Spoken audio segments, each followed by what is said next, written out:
Quero desejar a todos os nossos ouvintes uma excelente semana e agradecer a cada um de vocês que tem escutado cada uma dessas histórias que vêm com sentidos diferentes, com lições diferentes, para animar as suas noites.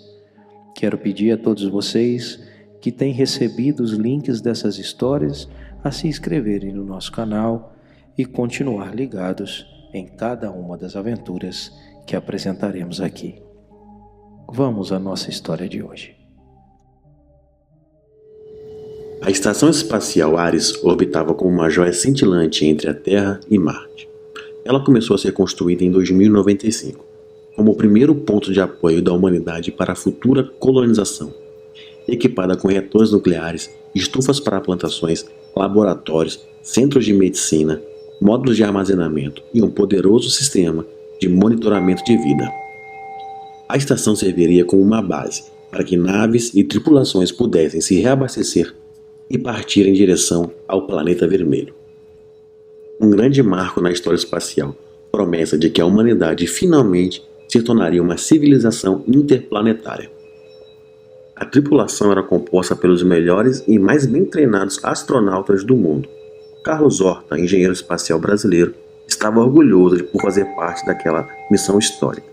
Ele era responsável pela manutenção do sistema de energia e comunicação, uma função crucial. Além de Carlos, a tripulação era formada por seus colegas: Ingrid, uma bióloga norueguesa e de riso fácil; Samir, um físico indiano bem-humorado e curioso; Julia, uma médica russa meticulosa e protetora; Ethan, um copiloto americano que gostava de música clássica e cozinhava nas horas vagas; e Ayumi, a piloto e bióloga japonesa, uma das mentes mais afiadas que Carlos já conheceu. Depois de alguns meses vivendo na estação, eles haviam se tornado uma pequena família. Passavam as horas de folga conversando sobre seus planos para Marte, rindo das dificuldades da estação, jogando cartas e falando sobre suas vidas na Terra. Todos contribuíam para um ambiente leve, e havia uma sensação de que juntos eles poderiam realizar qualquer coisa.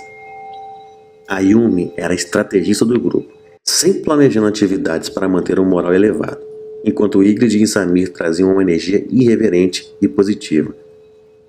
Carlos, com seu jeito extrovertido, tornou-se o centro das atenções, registrando os momentos para serem exibidos como os primeiros passos de uma jornada histórica para Marte. Então, foi em um desses momentos tranquilos que o pulso aconteceu. Uma anomalia súbita, um campo eletromagnético intenso atravessou a estação e Ares mergulhou na escuridão. As luzes se apagaram, os monitores se calaram e tudo ficou suspenso, naquele silêncio absoluto.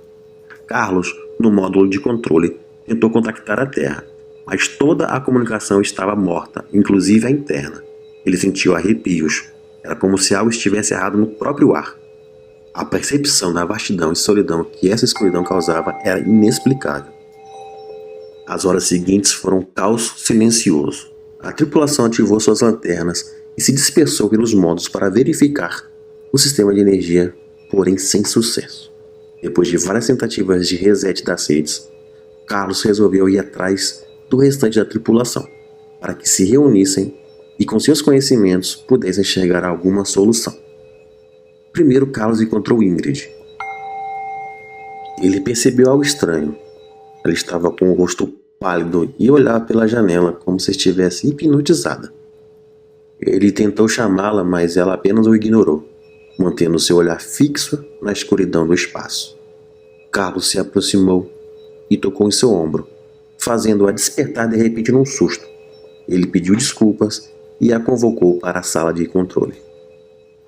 Com todos na sala de controle, e mesmo depois de muita discussão e ideias, resolveram que esperar talvez fosse a melhor solução, já que a estação tinha um sistema autônomo e provavelmente iria se reiniciar sozinho.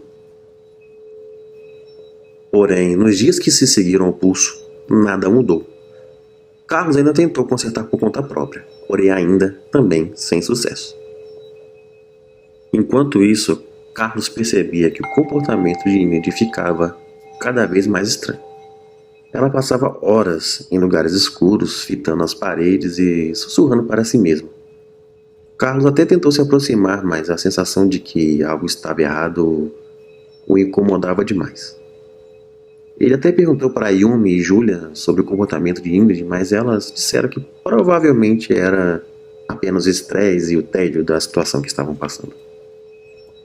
Ele tentou acalmar a sua mente, mas a imagem de Ingrid com aquele brilho vazio continuava perturbando.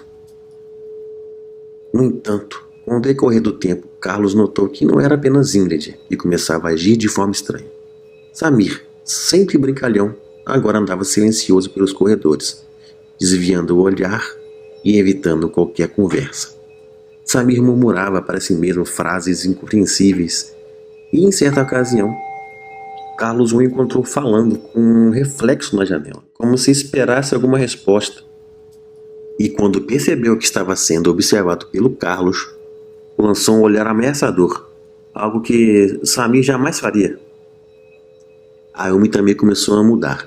Ela, que sempre fora meticulosa, agora agia com descuido, deixando objetos caírem, esbarrando nas coisas e paredes. Certa vez, enquanto Carlos tentava acessar o painel de controle, ela simplesmente se aproximou e empurrou com força, sem dizer uma palavra. E quando ele perguntou o que havia de errado, ela apenas o olhou, sem expressão, porém com um olhar maligno, igual ao de Samir. Carlos começou a ter dificuldades para dormir. As imagens de seus amigos, agora distantes e estranhos, não o deixavam descansar. Ele estava convencido de que algo os havia tomado, que havia uma entidade obscura na estação e ela estava dominando seus colegas um por um. No 8º dia, após o pulso, Carlos foi até o laboratório onde Ingrid trabalhava. Ela encontrou parada, imóvel, de costas para a entrada, e ao chamá-la, ela se virou lentamente e seus olhos estavam vazios, como buracos negros, sem luz. Ele sentiu um pavor imenso e naquele instante acreditou ver o rosto dela se deformar, transformando em algo bestial e desumano. Ingrid sussurrou algo incompreensível e começou a andar em direção a Carlos, que, dominado pelo medo, agarrou a primeira coisa que encontrou, uma espécie de bisturi, e usou para se defender. Lutando pela própria vida, atingiu Ingrid várias e várias vezes e só parou quando a viu morta em seus pés. Depois de Ingrid, Carlos começou a buscar pelos outros tripulantes, e todos eles pareciam se tornar cada vez mais monstruosos. Samir, que ele encontrou em um dos corredores, estava com o rosto coberto de sombras, o que acentuava ainda mais a sua aparência inumana. Ele se aproximou de Carlos com grunhidos e sons impossíveis, e tomado pelo pânico, Carlos reagiu novamente. Começou a lutar com a criatura que agora estava disfarçada de Samir, desferindo vários e vários golpes em seu amigo, até vê-lo no chão, rodeado pelo próprio sangue. Carlos segurou o choro e o desespero, pois sabia que precisava se manter vivo. Em busca pelo resto da tripulação, ele encontrou a Yumi. Ela estava no módulo de controle.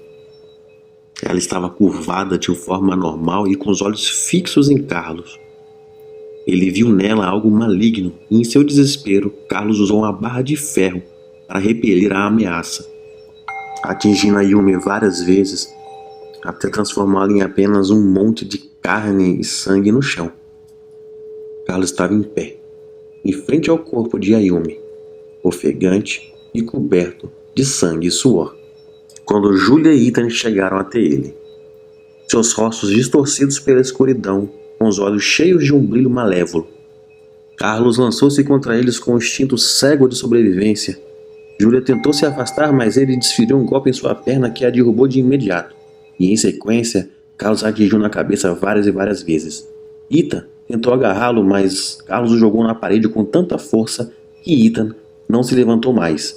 Então Carlos, com seus últimos golpes, eliminava assim o último elo de uma espécie de possessão coletiva.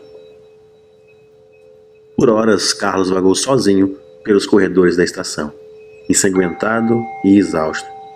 Foi então que, de repente, a energia voltou. As luzes se acenderam, o rádio chiou e uma comunicação urgente surgiu no monitor. Aqui é o controle de missão. Responda. Recebemos essas missões de segurança no monitoramento de vida. Carlos, o que você fez? Meu Deus. Carlos, ainda em estado de choque, olhou para os monitores e, antes que pudesse relatar a sua jornada heróica pela sobrevivência, ele viu as imagens de suas ações. Ingrid, Samir, Ayumi, Julia e Ethan não eram monstros. Ele os atacou, um a um, sem piedade, e tudo estava registrado. Eles apenas tentaram fugir, tentaram impedi-lo, todos implorando por suas vidas, indefesos, mas ele, preso em sua própria paranoia, eliminou cada um deles, pensando que possuíam o mal, mas na verdade o mal possuía Carlos. Apenas lágrimas de desespero escorriam pelo seu rosto, enquanto ele via e revia as gravações. Enquanto o controle de emissão continuava a gritar pelo comunicador, Carlos se levantou, foi até o módulo principal e destruiu todos os reatores de energia, deixando a estação Ares mais uma vez em silêncio.